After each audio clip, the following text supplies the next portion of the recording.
Voici Audrey. Un jour, elle découvre en rentrant que son plus petit a de la fièvre. Elle ne trouve pas de docteur disponible. Audrey n'a pas à s'inquiéter, car elle est abonnée à Vividoctor. Elle attrape son téléphone, ouvre l'application et en quelques minutes, elle est mise en relation avec un docteur en ligne. Un docteur au bout de son smartphone, cela s'appelle la télémédecine. Un système sur lequel planche en ce moment le gouvernement belge et que nous découvrons à Genk, dans un centre spécialisé dans le traitement des plaies. Christophe Balliou est en pleine visite à domicile, en ligne. Cela lui prendra 10 minutes, pas une goutte d'essence et aucune attente pour ses patients.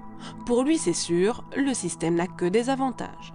Le premier avantage, c'est qu'on peut l'utiliser chez des patients, qu'on ne doit pas toujours aller chez le patient à domicile ou que le patient ne doit pas venir ici. On s'est assisté par le système pour mieux soigner les plaies. C'est ça l'avantage qu'on a. Cette plateforme est déjà en test dans 2 hôpitaux belges. Elle met en contact médecins et patients.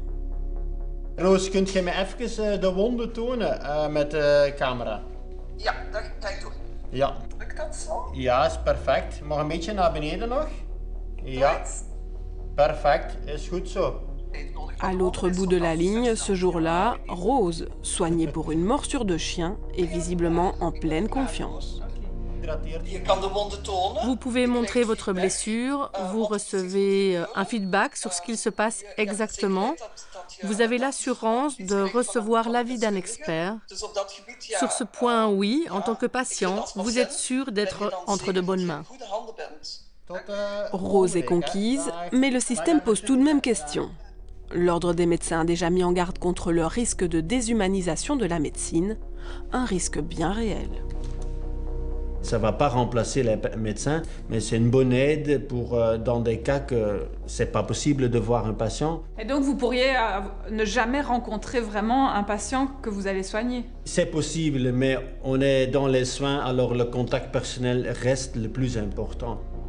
Ici, en ligne, la consultation coûte 20 €, pour l'instant non remboursée par l'INAMI, mais les discussions avec le gouvernement sont en cours. Car le danger, c'est aussi de voir se développer un système de soins de santé purement commercial. Nous pourrions créer un système commercial en parallèle. Nous en sommes totalement capables. Mais nous travaillons avec le gouvernement pour être intégrés un maximum autant que le système est capable de nous intégrer. Et cela pour réduire les coûts et augmenter la qualité des soins.